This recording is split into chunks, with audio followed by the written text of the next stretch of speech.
పునరంకితం అవుదాం. ఈ తరం భారతీయులకి విశ్వావసు విజయదశమి ఓ అపూర్వ జ్ఞాపకం. మిగిలిన మన జీవితకాలాన్ని మాత్రమే కాదు, జాతి భవిష్యత్తును సైతం ప్రభావితం చేయగల చారిత్రక సందర్భం కూడా. విజయం అంటే హిందువుల దృష్టిలో ఏమిటో, అందులోని సానుకూల దృక్పథాన్ని వారు ఏ విధంగా దర్శిస్తారో చెబుతుంది ఈ పండుగ. ఇంత తాత్వికత కలిగిన విజయదశమి అనే పండుగను ఏటా జరుపుకునే భారత జాతి వేయేళ్ళు అపజయం అనే తిమిరంతో రాజీపడి, దానికే అలవాటు పడి జీవించటమే చరిత్రలో పెద్ద వైచిత్రి, పెను విషాదం కూడా. అది గుర్తించేటట్టు చేసిన సంస్థ తిమిరంతో సమరం చేయడం నేర్పి విజయం సాధించేటట్టు చేసిన సంస్థ రాష్ట్రీయ స్వయం సేవక్ సంఘ్. దీనినే ఆర్ఎస్ఎస్ పేరుతో పొట్టిగా ముద్దుగా పిలుస్తారు. ఆ మహోన్నత సంస్థ శతాబ్ది పండుగను ఈ విజయదశమి తనతో తెచ్చింది. అందుకే ఈ విజయదశమి సాధారణ పండుగ కాదు, జాతిని రోమాంచితం చేసే, ప్రతి భారతీయుడి గుండెను జ్వలింపచేసే సందర్భం. విజయదశమి కావచ్చు, మరో పండుగ కావచ్చు, చెడు మీద మంచి సాధించిన విజయాన్ని సూచిస్తాయి. కానీ చెడు ప్రభావం ఎంతవరకు తగ్గింది? భారతీయ సమాజం మొత్తంగా చరిత్ర నుంచి ఏమి నేర్చుకుంది? ఈ ప్రశ్నల ఆధారంగానే ఆత్మవిస్మృతి నుంచి భారతీయుడిని విముక్తం చేసే గొప్ప ప్రయత్నం చేపట్టిన ఏకైక సంస్థ ఆర్ఎస్ఎస్. సంఘ సేవ, దేశం పట్ల అచంచలమైన భక్తి ఆ సంస్థకు అనితర సాధ్యమైన స్థానాన్ని సంతరించి పెట్టాయి. ఇది కొన్ని లక్షల మంది త్యాగం, కొన్ని కోట్ల మంది మరొకసారి ఐక్యతా మంత్రాన్ని నమ్మిన ఫలితం. పశుత్వంపై మానవత్వం, అసురత్వంపై దైవత్వం, చెడు మీద మంచి సాధించిన విజయ సందేశమే విజయదశమి. ప్రతి యుగంలో ప్రత్యేకతను సంతరించుకున్న పుణ్యదినం. ఆధునిక భారతదేశంలో హిందూ ధర్మ పరిరక్షణ కోసం, జాతిని జాగృత పరిచేందుకు సరిగ్గా 100 ఏళ్ల క్రితం విజయదశమి నాడు ఆవిర్భవించిన ఆర్ఎస్ఎస్ శాఖోపశాఖలుగా పరిఢవిల్లుతూ లక్ష్య సాధనలో అప్రతిహతంగా సాగుతోంది. హిందూ సమాజ పునరుజ్జీవనానికి, హిందూ ధర్మ పరిరక్షణకు మూల స్కంధంగా నిలిచింది. శ్రీ మహాకాళి స్వస్వరూపంగా అహరహరం కృషి చేస్తోంది. ఆ ప్రస్థానంలో సమాజంతో కలిసి ఎన్నో విజయాలు లిఖించుకుంది. అయోధ్య భవ్య రామ మందిర నిర్మాణం 3 ఏళ్ల క్రితం సాకారం కావడం అందుకు తిరుగులేని నిదర్శనం. మరో వంక వర్తమాన సమాజంలోనూ మానవ అసుర గణం పెట్రోగిపోతోంది. మానవ అసుర గణం అంటే మానవులలో అసుర లక్షణాలు గణం పెట్రోగిపోతోంది ప్రస్తుతం. సృష్టిలోని దానవత్వం అంతా తమలోనే మూర్తిభవింప చేసుకున్నట్లు మహిషుని వారసులు పుట్టుకొస్తున్నారు. వారిలోని రాక్షస లక్షణాలు సమాజంపై తీవ్ర ప్రభావం చూపుతున్నాయి. విధాన నిర్ణేతలు భారీ అవినీతి ఆరోపణల గోబిలో కూరుకుపోతున్నారు. కటకటాల వెనుక నుంచే ఏలాలనుకుంటున్నారు. లాలూ ప్రసాద్ యాదవ్ వేలాడు, అలాగే కేజ్రీవాల్ వేలాడు, అలాగే ఇంకా కొంతమంది వేలారు. వాక్ స్వాతంత్ర్యం దుర్వినియోగం స్థాయిలో ఉంది. ఇప్పుడు తారాస్థాయిలో వాక్ స్వాతంత్ర్యం. అబద్ధాల పుట్ట రాహుల్ గాంధీ గారు కూడా ఆడిన అబద్ధం ఆడకుండా రోజు ఒక అబద్ధం ఆడుతూ ఈ దేశంలో శాంతిని తీసుకురావడానికి అహరహం ప్రయత్నిస్తున్నాడు. అలాగే కొన్ని కుటుంబ పార్టీలు, ములాయం యాదవ్ కుమారుడు శరద్ యాదవ్ ఉన్నాడు, వీళ్ళందరూ కూడా అలా విషం జిమ్ముతున్నారన్నమాట. వ్యక్తిగత జీవితాల్లోకి కూడా చొరబడి, ముఖ్యంగా రాజకీయంగా ఏమాత్రం ప్రమేయం లేని వారిని కించపరిచి రచ్చకెట్టడం కూడా హక్కుగా చలామణి అవుతుంది. ఏమీ తెలియని అమాయకురాలైనటువంటి మోడీ గారి తల్లిని గురించి బీహార్లో మన ఎన్నికలలో చాలా నీచంగా చేశారు. ఆమె ఏదో మోడీ గారికి హితోపదేశం చేసినట్టు ఈ రాజ్యాన్ని వదిలే ఇట్లాంటి పరిపాలన చేయొద్దని హితవు చెప్పినట్టుగా చూపించారన్నమాట. ఇలా కించపరిచి రచ్చకెచ్చడం హక్కుగా చలామణి చేసుకున్నారు. అలాంటి వారి దృష్టిలో దేశ ప్రధానమంత్రి, ముఖ్యమంత్రి కుటుంబ సభ్యులైన వీధి బిచ్చగాడైన ఒక్కటే. చట్టసభల్లో అభ్యంతరకర వ్యాఖ్యలు, చేష్టలు విస్తుగొలిపే పరిణామాలు ప్రస్తుతం మనం చూస్తూ ఉన్నాం. మనిషి ఒక వంక భూమి ఆకాశాలను ఏకం చేసేలా అనన్య విజయాలు సాధిస్తున్నా, మరో పక్క అనుచిత చర్యలు నిరాటంకంగా సాగుతూనే ఉన్నాయి. ప్రకృతి వనరులను చెరబడుతున్నాయి, చెరువులు మాయమవుతున్నాయి. ఫలితంగా పర్యావరణ సమతుల్యత దెబ్బతింటోంది, కాలుష్యం కాటేస్తోంది.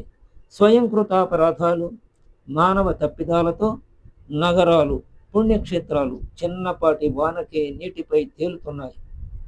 ప్రకృతిలో తాను ఒక భాగమని, శరీరంలోని ఒక అవయవానికి కలిగే హాని ప్రభావం ఇతర ఈ అవయవాల మీద పడుతుందనే స్పృహ కోల్పోతున్నాడు. కన్నవారే కాదు, వావి వరుసలు పట్టడం లేదు. శిక్షల నుంచి తప్పించుకునేందుకు చట్టాలలోని లొసుగులు, లోపాలు, వెసులుబాట్లు చుట్టాలవుతున్నాయి. అందుకనే ప్రధానమంత్రితో సహా, ప్రెసిడెంట్తో సహా అందరూ అవసరమైతే తప్పుకోవాల్సిందే, వాళ్ళకు కూడా శిక్ష పడాల్సిందే అంటూ ఓ చట్టాన్ని తేపోతే దాన్ని అందరూ వ్యతిరేకించారు, మిగతా పార్టీల వాళ్ళు. అంటే ఇప్పుడు ఆయన ప్రధానమంత్రిగా ఉండి దాన్ని తీసుకొస్తున్నాడు. నేనైనా సరే దానికి కట్టుబడి ఉండాల్సిందే. అది ఎందుకంటే వాళ్ళు చేసే అరాచకాలకి రేపు వాళ్ళకి శిక్షలు పడతాయేమని భయం. కరోనా మహమ్మారి లోకాన్ని మోకాళ్లపై కూర్చోపెట్టినా, ప్రకృతి వైపరీత్యాలు అతలాకుతలం చేస్తున్న మనిషి తీరు మాత్రం మారడం లేదు. ఒకనాడు జాతీయ జీవనంలో శ్రద్ధా కేంద్రాలుగా వెలుసెల్లిన గుడి, బడి, భజన మండపాలు, ప్రార్థనా మందిరాల లక్ష్యం దెబ్బతింటోంది. అవి వ్యాపార వనరులై విలువలు కరిగిపోతున్నాయి. నాగరికత పేరుతో ఆహార విహారాదుల్లో ఎంతో మార్పు, వృద్ధాశ్రమాల ఉనికి పెరిగిపోతోంది. జననీ జన్మభూమిశ్చ అనే శ్రీరామ ప్రబోధం మసక బారుతోంది. స్వదేశీయులుగా చెప్పుకుంటున్న వారే విదేశీ గడ్డపై మాతృభూమిని, భారతమాతను చులకన చేస్తున్నారు. రాహుల్ గాంధీ గారు ఈ మధ్య వెళ్ళిన ప్రతి చోట భారతదేశాన్ని కించపరుస్తూ మాట్లాడుతున్నాడు. భారతమాతను చులకన చేస్తున్నారు. ఏ కొద్ది శాతమో ఉన్న దైవీయ గుణసంపన్నులు, సాధుజీవులు కూడా దానవ గుంపుల మధ్య సహజీవనం చేయవలసిన పరిస్థితి వచ్చింది. పంచభూతాలు, చెట్లు, పశుపక్షాదుల్లోనూ దైవత్వాన్ని దర్శించడం హిందూ జీవన విధానం. సృష్టి అంటే ప్రకృతి నుంచి ఏదైనా ప్రతిఫలం పొందినప్పుడు ప్రకృతి నుంచి ఏదైనా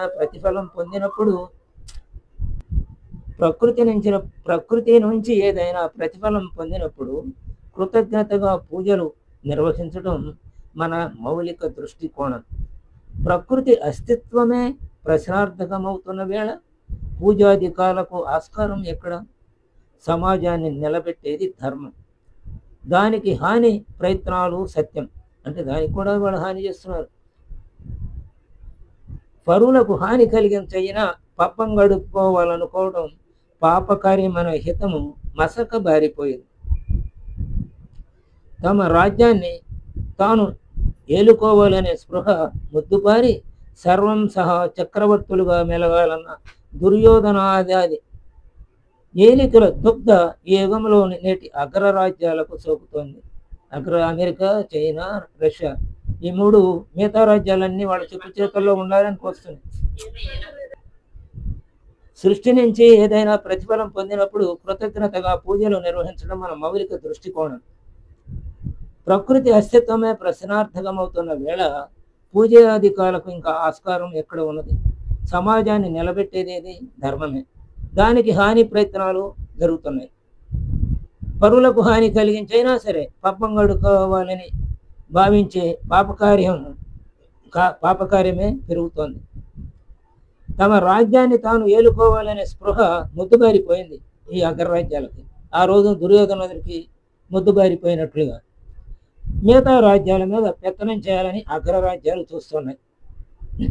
దేవయుగంలో విజృంభించిన మహిషాసుర శుంభ నిశుంభల మనస్తత్వాలను మించిన వారు, ధార్తరాష్ట్రులను మించిన దౌర్జన్య పథకాములు స్వైర విహారం చేస్తున్నారు.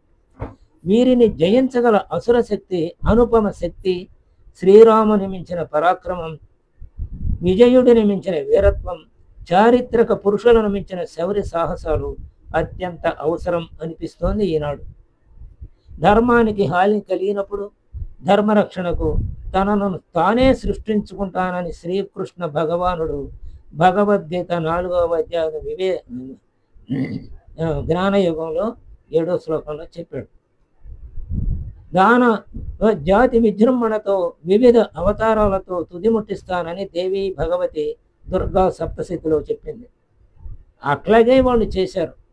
ఈ ఆధునిక భారతంలో అసుర మనస్తత్వాల అణిచివేతకు వారు ఏ ఏ రూపాలలో ఉదయిస్తారో అంతకు ముందుగా నాడు మహిషాసుర మర్దన కోసం దైవీయ శక్తులన్నీ మహాకాళిగా ఏకరూపం దాల్చినట్లు నేటి దానవ గుణ నిర్మూలనకు సమాజ హితైషులందరూ ఒక్కటి కావలసిన తరుణమిది. అందుకోసమే దేశం ఆర్ఎస్ఎస్ వైపు చూస్తున్నది. స్వయం సేవకులు అకుంఠిత దీక్షతో సాగడానికి సిద్ధంగా ఉన్నారు. జాతీయ స్పృహ, స్వదేశీ పంచవర్తనాలతో ఇక ముందు సంఘం ముందుకు సాగుతూనే ఉండాలి అని జాతి ఆకాంక్షిస్తోంది. వాటిలోనే చరిత్ర ఇచ్చి వెళ్ళిన సమస్యలకు పరిష్కారాలనే కాదు, భవిష్యత్తును భవ్యంగా నిర్మించే మార్గదర్శకత్వాన్ని కూడా జాతి వీక్షిస్తున్నది. విజయదశమి వంటి పండుగలోని పరమార్థమే ఆర్ఎస్ఎస్ స్ఫూర్తి. మన చరిత్ర పాఠాలే చోదక శక్తి. భారత్ను విశ్వగురు స్థానంలో నిలబెట్టాలన్నదే భవిష్యత్తుకు ఆదర్శం. 50 మందికి సంఘ శతాబ్ది శుభాకాంక్షలు. భారత్ మాతాకి జై. 1925లో విజయదశమి నాడు డాక్టర్ హెడ్గే వారు కొద్ది మంది సంఖ్యతో ప్రారంభించారు ఈ సంస్థని. అదే పెరిగి వటవృక్షమై ఇవాళ 42 దేశాలలో సంఘ కార్యక్రమాలు జరుగుతున్నాయి. అలాగే భారతదేశంలోనూ జరుగుతున్నాయి. భారతదేశ ప్రజలందరూ మన సోదరులనే భావంతో యావత్ సృష్టి మనదే, మన సోదర భావంతో సృష్టితో మెలగాలి అనే భావంతో ఆర్ఎస్ఎస్ వారు ఈ మతము ఆ మతము లేకుండా ప్రపంచంలో ఎక్కడ ఏ విపత్తు జరిగినా ఆ విపత్తు కూడా అంటే వసుధైక కుటుంబం అనే భావనతో అక్కడికి కూడా వెళ్ళి వాళ్ళకు కూడా అవసరమైన పదార్థాలు ఇవ్వటం, సేవ చేయటం జరుగుతుంది. అందులో భాగంగానే మన ప్రధానమంత్రి గారు కరోనా సమయంలో టీకాలని, మనం ఉత్పత్తి చేసిన కరోనా టీకాలని చాలా దేశాలకి ఉచితంగా పంపించారు. అలా వసుధైక కుటుంబం అనే భావనని ఆయన ఆ చర్య ద్వారా వ్యక్తం చేయటం జరిగిందన్నమాట. సంఘ కార్యకర్త ఆయన, అలాగే వాడు ఉన్న ప్రెసిడెంట్ అధ్యక్షురాలు కూడా సంఘ కార్యకర్తే. అలాంటి సంఘ కార్యకర్తలు ఈ దేశమే కాదు, వసుధైక కుటుంబం ఇది, ఈ వసుధైక కుటుంబాన్ని పరిరక్షించుకోవాల్సిన బాధ్యత మన భుజస్కంధాలపై ఉంది అనే భావాన్ని మనసులో పూర్తిగా నింపుకొని పనిచేస్తున్నటువంటి పరిపాలకులు ఇప్పుడు మనకి లభించటం మన అదృష్టం. ఈ 100 ఏళ్ల పండుగల సమయంలో ఇలాంటి వాళ్ళు చిరకాలం వర్ధిల్లి ఇలాంటి పరిపాలన మనకి వీరు కాకపోయినా తరువాతైనా అలాంటి వారు రావాలని ఆశిస్తూ ముగిద్దాం.